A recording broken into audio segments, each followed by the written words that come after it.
tiempo de entrevista, tiempo de actualidad aquí en Mírame Televisión.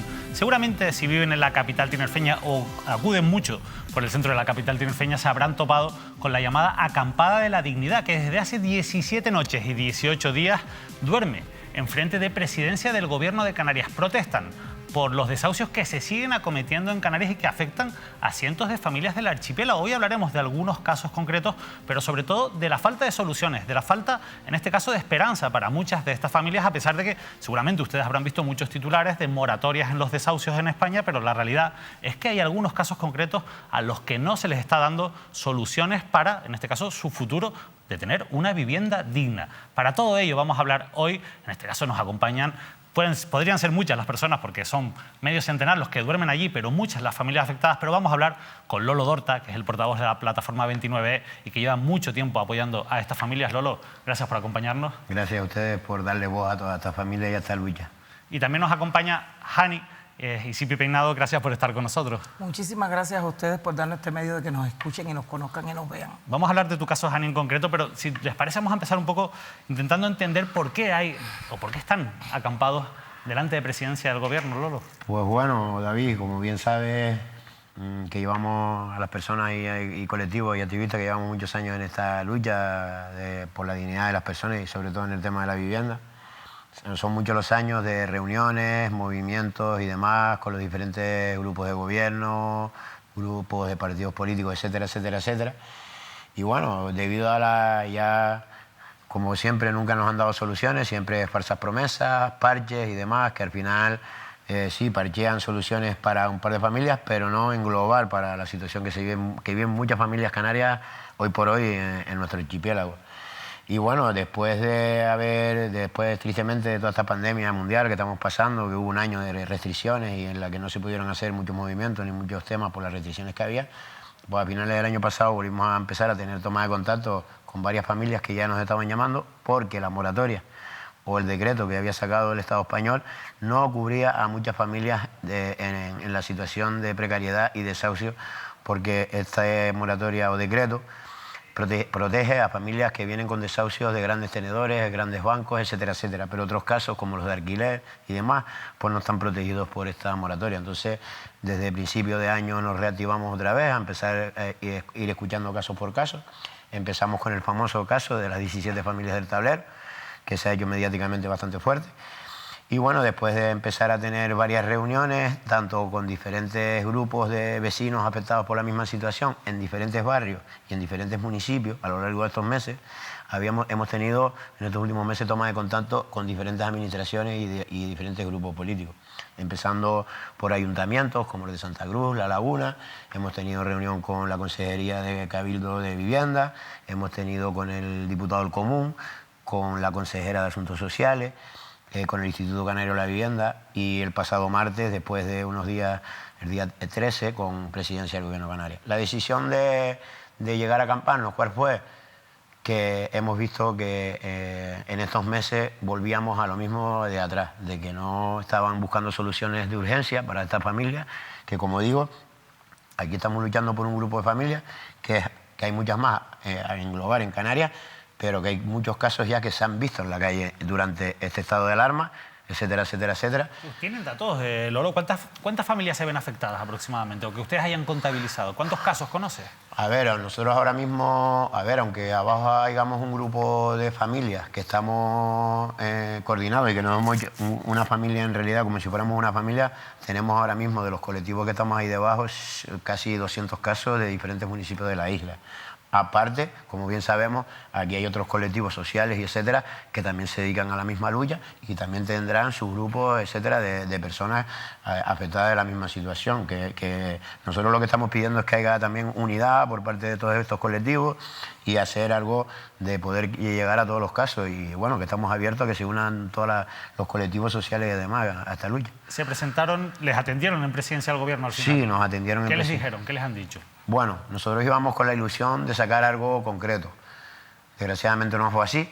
A lo único que se comprometieron desde Presidencia del Gobierno, algo comprometido que ellos dicen que era lo único que se podían comprometer, era que en caso de que el Gobierno español quitara la moratoria, a partir del 9 de agosto, pues ellos iban a sacar un decreto en Canarias para que se alargara hasta principios de año. Para nosotros eso es un parche. Me parece muy bien que se quiera alargar, pero es que ese problema, aunque no existiera la pandemia y no hubiera moratorias ni hubiera decretos, es un problema que ya venimos viviendo desde hace muchos años atrás, de muchas familias que incluso a día de hoy, que llevamos ayudando hasta 7 y 8 años en la misma situación, pues le paramos el desahucio, se intenta parar y dentro de 6 meses, cuando te despistas un poco, vuelve otra vez el banco a presionar, a amenazar, etcétera, etcétera, etcétera. Y entonces entiendo que el Gobierno de Canarias lo que no les da una solución concreta para estos casos concretos que ustedes les ponen sobre la mesa. Usted les dice, mira, tenemos estos casos concretos en esta urbanización, en este municipio. Denos una solución. Ellos de entrada se quisieron centrar en el caso del tablero, que se lo dijimos que nos parece muy bien, ¿vale? Pues son 17 familias igual, pero que nosotros estamos hablando de muchas familias más en la isla de Tenerife. Y nosotros lo que queremos es que se le busque solución a todas esas familias. Que no solo estamos hablando del tablero, que me parece muy bien, que tengan ya la idea de intentar hacer algo con la vivienda del tablero, incluso comprarla, pero que son muchas más familias las que hay en Tenerife en la misma situación y en Canarias, está claro. Que queremos que de aquí dar un primer paso para que en Canarias se empiece a hacer el mismo proyecto que intentamos nosotros sacar desde aquí y que haya voluntad política por buscar soluciones a todas estas familias que son complicadas. Cada familia, cada persona que hay ahí abajo es una casuística diferente, un sufrimiento diferente. Eso quizás es una de las cosas más llamativas, que al final cada caso pues tiene una historia detrás. Vamos a escuchar la historia de Hani porque además, Hani, tú no solo te has visto amenazada por un desahucio, sino que además te han estafado. Me han estafado. Cuéntanos tu historia, Hani. Bueno, mi historia fue una historia muy rara, muy casual. Yo tenía que dejar la casa donde estaba viviendo porque la tenían en venta ya. Y me puse a buscar por internet, por las redes sociales, una casa sin mueble, terrera, principalmente porque tengo un niño hiperactivo. En esa búsqueda me saltó un anuncio que me gustó. Ya veo que no era el correcto, pero me gustó porque decía: inmobiliaria, te alquilamos sin necesidad de avalista. Rápido, me puse en contacto con ellos, los llamé al número de contacto que tenía, me atendieron muy bien, muy amablemente los muchachos y me dieron un lugar donde teníamos que ver, que era en el Museo de la Ciencia. Me dirigí hacia allí, los conocí, vi 2 muchachos muy agradables, bien trajeados, bien vestidos, con sus carpetas, y me llevaron, ven ante todo para que conozcan la casa, y ya me fueron comentando cómo era la negociación con ellos, que al no tener avalista se le tenía que dar una cantidad de dinero más, meses, el agua y la luz tenía que ir a mi nombre porque ellos no querían quedarse con deuda después, ya que no teníamos un avalista que respondiera si pasaba algo. Y yo estuve muy de acuerdo. Y te llevaron a ver la propiedad. A las 10 de la mañana. A las 10 de la mañana, que fue lo que más me sorprendió después de que me enteré de todo. A las 10 de la mañana entramos a la casa, la vi, me encantó. Su llave, todo. Estaban los vecinos ahí, yo me quedé maravillada, entré, vi la casa, me encantó, nos pusimos en contacto con ellos, seguí viendo la casa, llamé a mi niña, le dije: ay, mira, la casa está muy linda, la cocina no tiene muebles, bien. Algunos pequeños desperfectos que yo no me noté en ese momento por la emoción. Y vale, sí, hicimos la negociación. Ellos me pidieron un cúpulo de 3.000 euros por la situación de la agua y la luz y los meses correlativos que ellos pedían por encima al no tener avalista. Yo estuve de acuerdo, pedí un préstamo y alquilé la casa. Ellos me cogieron toda mi documentación y todo, y lo mejor que me dijeron, que yo muy confiada, porque si te estoy dando mi dinero y tú me estás dando la llave de una casa, yo confié. Mi documentación la cogieron con una impresora muy pequeñita, muy bonita, que tenían en las manos. ¿Tenían una impresora? Una impresora pequeña que parecía un teléfono. Cogieron toda mi documentación, me la imprimieron ahí y me dijeron: en 2 o 3 días estamos aquí para darte toda la documentación. Y yo les entregué el dinero. Eso sí, me pedían el dinero. Yo se los entregué, ellos me entregaron la llave. Yo súper contenta, empecé a llamar de la mudanza y todo, y pero me en mudé. ese momento no había firmado ningún contrato, entiendo. No, sí. Ellos tenían una hoja de contrato que estaba ya firmada con mi dato. Vale. Tú viste que leíste el sí, contrato, lo leí, estaba correcto. Que en apariencia sí. estaba bien y firmaste. Y firmé y le di la documentación para que ellos me trajeran todo lo que era el contrato con el agua y la luz. También contrato de agua y la luz, para ya darme el alta a mi nombre, yo correcto. Y nada, me mudé. Cuando me mudé, muy cómoda con la casa, limpiando toda la casa, todo muy contenta. Ellos me habían dejado unos muebles en el fondo de una ventana y me dijeron: eso lo dejas ahí, que cuando te traigamos los documentos nos llevamos esos muebles. Y yo lo vi bien, dije: correcto, no me molestan. Cuando me mudé y tenía todas las cosas ya que me había mudado, había entregado el otro piso, un vecino me llama y me entero por los vecinos que era una estafa, que era una casa de banco que llevaba muchísimo tiempo cerrada y que me habían estafado. Y ahí empezó toda mi carrera de policía, de médico, de ir a montar la denuncia. Me presenté al banco, le entregué la denuncia y todos, que ellos se ponían en contacto conmigo. Porque la casa era de un banco, de Bankia en este caso. De Bankia en este caso, que ha pasado a ser como la Caixa. CaixaBank. Fui allí, me presenté a la dirección, me dijeron que sí, ellos tomaron la copia de la denuncia, yo se la dejé y no se pusieron más en contacto conmigo. Me dijeron que un gestor, un asesor, un gestor se pondría en contacto conmigo de ellos y ya hablaría conmigo. Y el gestor nunca apareció. El 25 de mayo, el 20 de mayo, a las 9 o 10 de la mañana que yo venía llegando a la casa, notamos que debajo de la puerta había una carta, la cogimos y era el desahucio ya inminente para el día 25 de mayo a las 10 de la mañana, sin hablar conmigo, sin ningún contacto ni nada. Y ahí es donde entra Lolo, nuestro maravilloso Lolo, y Eloy Cuadra, que rápidamente me puse en contacto con ellos y ellos me dijeron todos los pasos, porque ahí ya sabes que uno se queda, no te ves, no sabes qué hacer, para dónde coges, a quién miras, a quién. Hice todos los pasos que me dijeron y gracias se paró. Te pudiste acoger en este caso, a la moratoria. A la moratoria y me pararon Y te pararon el desahucio. La verdad es que es tremenda, Jani, toda la historia, porque es sorprendente. A mí, claro, me surgen muchísimas dudas, ¿no? Yo entiendo que los vecinos no conocían a esas personas, nunca las habían visto por allí. Bueno, sí. Las personas, como yo hice un descrito, yo hice el descrito de las dos personas, yo le hice el descrito a la policía y empezamos a buscar fotos y todo, los retratos hablados. Los vecinos a mí me comentaban que en esta vivienda que a mí me dieron, que yo tengo que haber sido estafada por unos chicos que estaban ahí ocupando esa vivienda. Porque que ellos antes a esa vivienda la habían ocupado unas personas muy conflictivas y ellos me comentaron todo. Pero con las personas que yo contacté no son exactamente las que los vecinos me describen. Claro. Entonces, como que tenemos ahí una sospecha entre los vecinos y yo de que esta gente hayan buscado otra gente, o sea, un grupo bien armado que está bien formado, y me hayan puesto otras personas delante de mí, pero bueno. La web a la que entraste o donde viste esos datos desapareció. Eso desapareció al momento. Acto seguido a la policía le di el número de contacto, de teléfono y todo, y empezamos a buscar las redes, pero ya habían pasado demasiados días. ¿Y sabes si hay otras personas que hayan sido estafadas? Con esta situación mía sí sé que me he enterado. Yo pensé que había sido la única así tonta que me había pasado esto, pero no, le han pasado a muchísimas más familias y sigue pasando, porque si no se pone el gobierno dispuesto o los mismos bancos no alquilan estas viviendas y las tienen vacías, siempre hay alguien que se va a aprovechar. Claro, en tu caso, hasta el 9 de agosto, si no me equivoco, Lolo, en principio está esa moratoria aprobada. Si no se prorroga, ¿qué vas a hacer? No sabemos qué vamos a hacer. Yo por lo menos me voy a quedar viviendo en la puerta del gobierno. Sí, me gustaría apuntar que, sí, claro, ¿no? A ver, que yo te comento, así todo, como estamos hablando de la moratoria, de los grandes tenedores, sí, te puedo hablar de que tenemos casos que en las últimas semanas se han ido parando, incluso de grandes tenedores que siguen viniendo lanzamientos. Yo quería preguntarte precisamente porque yo entiendo que esto afecta también, o esa moratoria también afecta a esas propiedades que han pasado a fondos buitres y que están controladas por fondos buitres. Se supone que tiene que estar cubierto esas familias que estén dentro de esos fondos buitres, que sean familias que... Pero claro, es que los fondos buitres actúan de una manera destructiva y le da igual las moratorias, le da igual todo lo que es más. ¿Se puede negociar con un fondo buitre? Olvídate. Siempre van a intentar, como digo yo, intentar suavizar, y más cuando están presionados mediáticamente. Es más, tenemos pruebas de que los propios fondos buitres han llamado a los propios afectados después de verse en los medios y decirle sigan presionando, a ver si el gobierno nos compra las viviendas. ¿Vale? Que te compre las viviendas es una cosa, pero no a precio de mercado. No nos vayamos tampoco a sacar provecho de la administración, que están ofertando viviendas de bancos de aquí a fondos buitres y grandes tenedores extranjeros a precio que estamos hablando de un paquete de 10 viviendas por 100 o 120.000 euros, fácilmente. Viviendas por 20.000 euros, cuando aquí no se le ofrece ni a una familia y mucho menos a la administración. Es más, una de las propuestas que nosotros llevamos al gobierno de Canarias es la ley, que ya se está llevando en otras comunidades, la ley de tanteo y retracto, que se está llevando, incluso se lo dimos al propio presidente del gobierno, pues se está llevando en comunidades gobernadas por los dos mismos partidos que están gobernando en Canarias.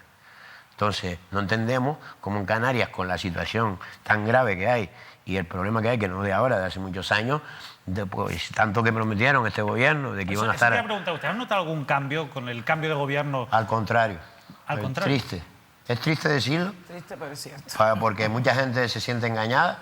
A mí, la verdad, que a mí me dan igual la política, los partidos políticos. Mi lucha es la calle, las familias y las personas. A mí los colores y las banderas políticas me dan igual.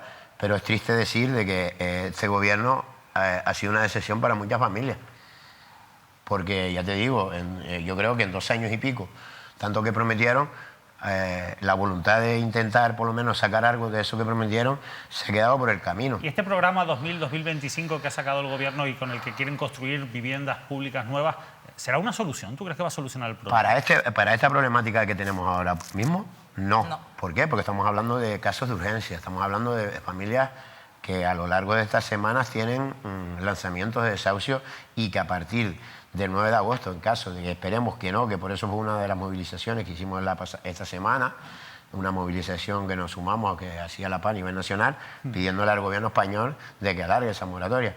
Pero volvemos a decir lo mismo, hay que buscar soluciones, sacar leyes de vivienda, intentar buscar soluciones y actuar. Sobre todo, yo no me canso de decir que hay que actuar con todos estos bancos que encima, en su día, yo no me cansaré nunca de decirlo, porque yo también, aparte de ser activista y estar en esto, yo viví esa situación en la anterior crisis, yo me vi en la calle con mis hijas, con mi casa. Y lo que hay que hacer es, están echando familias a la calle, bancos que en su día también echaron a otras familias a la calle y que fueron rescatados con dinero público, con dinero de todas esas familias, incluidos los que echaron a la calle. Y es increíble que tengamos un gobierno que todavía no haya dado un golpe sobre la mesa contra todos estos bancos. Incluso estamos hablando de bancos donde el propio gobierno estatal tiene participación, porque la fusión de CaixaBank y Bankia, el gobierno estatal tiene un 14%, y después en el Sareb, que es el famoso banco malo, que es un banco público. Entonces, ¿de qué estamos hablando? ¿Cómo es que no hay soluciones? Si las tienen ustedes en las manos, lo que no hay es voluntad. Y yo no me cansaré de decir que volvemos a lo mismo de siempre, de que cada 4 años nos aprovechamos de la pobreza, nos aprovechamos de las familias que lo están pasando mal para hacer nuestra campaña política y después cuando llegamos a donde llegamos nos olvidamos de ellos y volvemos a pensar en ellos dentro de 4 años. Hani, ¿has vivido siempre alquiler? Sí. No, anteriormente yo fui empresaria, tenía mi propiedad, mi casa, y mi negocio se fue a la quiebra. Cuando empezó la famosa era del botellón, tenía una discoteca. ¿Tenías un bar o una discoteca? En Santa Cruz, la Cubana, sí, y se fue a la quiebra. Entonces ahí se fue todo mío y de ahí empecé a vivir de alquiler. Ya partiste, claro, pero decías antes, yo estaba buscando un piso donde no me pidieran una balista. Entiendo que las condiciones hoy en día para alquilar son difíciles de asumir. Son infrahumáticas, no son humanas. Ante todo, tú no le puedes pedir a una persona que tenga un avalista, que tenga una nómina mínima ante todo, que tenga un contrato fijo y mínimo una nómina de 1.000 euros. Tú le pides eso a un avalista, ¿qué familia hoy en día está dispuesta a avalar hacia alguien? Si los padres lo hacen a riesgo, porque ninguna familia, ninguna persona tiene trabajo estable. Tú tienes trabajo hoy, la semana que viene no lo tienes, porque las mismas empresas, mira lo que estamos viviendo con esta pandemia que tenemos aquí mismo ahora mismo. ¿Qué empresa está firme? ¿Qué trabajador está firme? Ninguno, porque hay muchísimas familias que tenemos ahora mismo en el Tablero, en Santa Cruz, en La Laguna, en San Isidro, en la zona sur, en todas las zonas de Canarias, que están viviendo esto por primera vez porque han quedado parados. Han quedado parados en la pandemia, se han quedado sin trabajo los dos padres de una casa.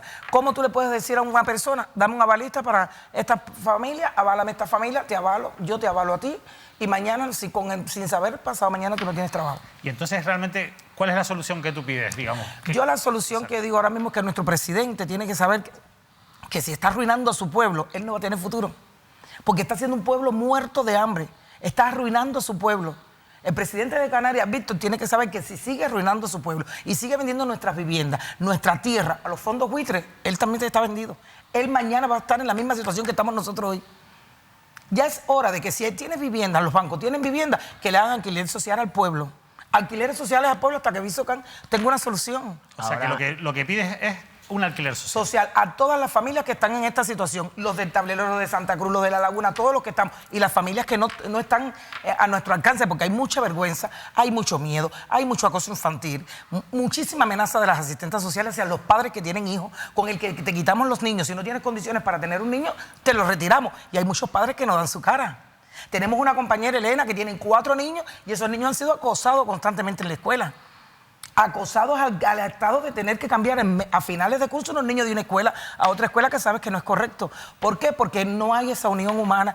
Es demasiado, es muy triste, es muy doloroso. Familias jóvenes, padres jóvenes de 20 años con niños que han estado trabajando toda su vida, se han quedado parados. Le dieron un ERTE y ya.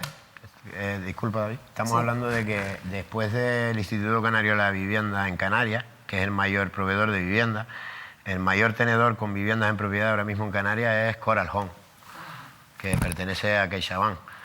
Y vuelvo a repetir lo mismo, lo único que hay que tener es voluntad de intentar buscar soluciones. Y vuelvo a repetir, me parece muy bien el proyecto 2020-2025 del gobierno, pero no son soluciones de carácter urgente. Hablaba Hani de la Alquileres sociales, esto es algo que se demanda mucho y que muchos ayuntamientos pues también prometen y aseguran. Bueno, hay ayuntamientos que tienen programas de alquileres sociales, pero evidentemente no son suficientes. En La Laguna, vamos a ver este titular del periódico El Día. En La Laguna, más de 250 familias laguneras están afectadas por desahucios de fondos buitre. Correcto. Y cuando se le preguntaba al concejal de Bienestar Social, a Rubén Ascanio, él decía que ellos están haciendo todo lo posible para ayudar a estas familias, pero que no tienen recursos, que no tienen capacidad. Ustedes, en tu caso, Jani, ¿tú has hablado con Rubén Ascanio, con el concejal? Yo con Rubén Ascanio no he podido hablar nunca porque mi asistente social nunca ha tenido la facilidad de prometerme que pueda hablar con este señor. Pero No ha nunca he sido visto posible. ningún trabajo que hayan hecho para las familias de La Laguna. Yo vivo en La Laguna hace 27 años. Llevo 22 años pidiendo vivienda social, siendo empresaria del país, porque fui empresaria 17 años. Y yo nunca he visto que hayan hecho nada en La Laguna. La Laguna, Santa Cruz tiene algunos avances, pero La Laguna es muy cerrada para todo, para las ayudas sociales, para los bonos de alimentación, para los alquileres sociales. La Laguna es muy cerrada en todos los servicios. ¿Y no has notado una mejoría tampoco? No, he visto en que los dos van últimos a años? peor, cada vez más van a peor, porque son más familias las que están yendo a la calle. Hay familias propietarias de vivienda que están yendo ahora mismo a la calle. La verdad es que son situaciones llamativas. Yo, cuando leía estas declaraciones de Rubén, él decía, es que nosotros queremos ayudar, pero contra los fondos buitres no podemos hacer nada. Pero si no se puede hacer nada contra los fondos buitres, no tienen capacidades los ayuntamientos, y hablamos de La Laguna, pero podemos hablar también de Santa Cruz, para generar esos alquileres sociales. No tienen propiedades. Pero es que vuelvo a insistir lo mismo, que es que todos los ayuntamientos nos dicen lo mismo, de que no tienen capacidad para llegar a comprar, pero que le digo al señor Rubén Ascanio, que se lo dije cuando sacó ese artículo, es que quien gobierna en el gobierno de Canarias son los mismos partidos que en el Ayuntamiento de La Laguna. Entonces, ¿cómo que no? Si se lo hemos dicho, que se sumen con las familias a presionar al gobierno de Canarias. Lo que pasa es que aquí pasa lo que pasa, que si la guerra es de colores y de banderas políticas y hay que estar al lado del pueblo. Pero al final, si somos prácticos, para que haya alquileres sociales, para que haya soluciones de viviendas dignas, lo público tiene que tener esas propiedades, tiene que tener esas viviendas. Ahora mismo entiendo que no las tiene, por eso las quieren construir. ¿Ustedes qué dicen? ¿Que además de construirlas, de alguna manera, le compren esas viviendas a los bancos? Claro, por Que las supuesto, compren. Que las compren. Claro. Y eso al final Pero no volverían a ganar los bancos a especular con el problema de la vivienda. Hombre, pero si por lo no menos... ganarían, digamos, no entraríamos en su juego también. Sí, pero a ver si me entiendes. Pero es que estos bancos y estos fondos buitres están especulando y encima el dinero se está yendo fuera de nuestro país. Es lo porque primero. vienen de fuera. ¿Vale? Por lo menos de la otra manera el dinero se quedaría en nuestro país o en nuestra tierra, que es la diferencia, que es lo que le pedimos, que por eso es la ley de tanteo y retracto, para que todos estos fondos buitres no vengan aquí a especular con la vivienda y que la administración pública tenga la opción de poder primero, antes que un fondo buitre, optar a esa compra de vivienda. Pero vuelvo a repetir lo mismo, no a precio de mercado como pretenden muchos bancos y fondos buitres aprovecharse de la administración pública por la situación en la que estamos. No, hay que ver y hacer una oferta como tiene que ser, y aparte que vuelvo a repetir lo mismo, que no vamos encima, después de haberlo rescatado, a seguir enriqueciendo sus arcas a costa de la pobreza de familias. Pero no todos los afectados están afectados por grandes bancos o tienen propiedades de grandes bancos, de fondos buitres. Al final aquí tenemos también esa moratoria, que aunque tú nos han explicado que no afecta, que no todo el mundo está consiguiendo acogerse a ella, pero después hay pequeños propietarios. Sí. ¿Qué soluciones planteamos ante los pequeños propietarios que también necesitan ese ingreso para poder subsistir? Por supuesto, ahí has dado en el clavo. Nosotros en los casos de alquiler de pequeños propietarios nos ponemos en el lugar también del propietario, eso es lo primero. Siempre se lo decimos a los afectados en casos de alquiler, que tenemos que ponernos también en el lugar de esa persona que a lo mejor alquila una vivienda y vive de esa renta, y es lógico, cuando hay que entender que claro, no son culpables de la situación que han pasado estas familias, que desgraciadamente se han visto en una crisis y han tenido que elegir o en darle de comer a sus hijos o en pagar el alquiler, y por supuesto prioritariamente siempre va la alimentación y demás de los hijos. El fallo ahí está por parte de las administraciones públicas, que no están cumpliendo con las ayudas y apoyando a estas familias que están llegándoles las ayudas tarde, mal y nunca. Me decías antes de empezar la entrevista que está habiendo muchos problemas con el Ayuntamiento de Santa Cruz de Tenerife porque se retrasan esas ayudas, o por ejemplo, los pagos incluso de los alquileres sociales, que se pagan con 6 meses de retraso. Sí, no, incluso... Sí, y más. Y es Y una más. problemática que viene no de ahora, desde hace muchos años, desde los colectivos que llevamos años en lucha en esto, lo hemos denunciado muchas veces ante el Ayuntamiento de Santa Cruz, y eso lo sabe el alcalde de Santa Cruz, de que, y aparte que son casos de muchas familias que ya venían de desahucios por otros casos y que no se pudo parar su desahucio, Y la única opción que le daba el Ayuntamiento de Santa Cruz, como no dispone de vivienda en alquiler social, era que buscaran los afectados un alquiler por lo privado y ellos se encargaban de pagarle el alquiler mes a mes. ¿Qué pasa? Que una vez firmado el contrato con los propietarios, muchas de esas familias, el Ayuntamiento no ha cumplido conforme el pago de alquiler y han pasado 6, 7, hasta 8 y 9 meses sin pagar el alquiler el Ayuntamiento, donde es lo que te estaba diciendo, tenemos que ponernos en el lugar de ese propietario que lleva 8 meses sin recibir un céntimo y que también vive de esa renta. Entonces muchas familias se están viendo desahuciadas también por los impagos del Ayuntamiento y eso tiene constancia el Ayuntamiento de Santa Cruz desde hace muchos años. Jani, ¿vas a seguir luchando? Yo sí. Voy a luchar por mí, lo mío, hasta que lo tenga en mi poder y voy a seguir luchando por muchísimas más familias, porque esto me ha tocado muy profundo, muy hondo. Lo más duro es ver todas las familias que están ahí abajo con niños, con ratas, con cucarachas, con las moscas de Walking Dead, porque las moscas muerden y te arrancan los pedazos. Hay días tras días llorando por no llegar a sus casas y tener una carta que les avise que tienen que irse a la calle, porque hay familias que no tienen hacia dónde ir. Yo a Lolo no se lo pregunto porque Lolo lleva muchos años luchando en activismo social. La verdad que Lolo, simplemente darles las gracias a los dos, Jani, por contarnos tu caso, por hablar también en nombre de todas esas familias que has descrito, pues esa situación tan dramática que están viviendo.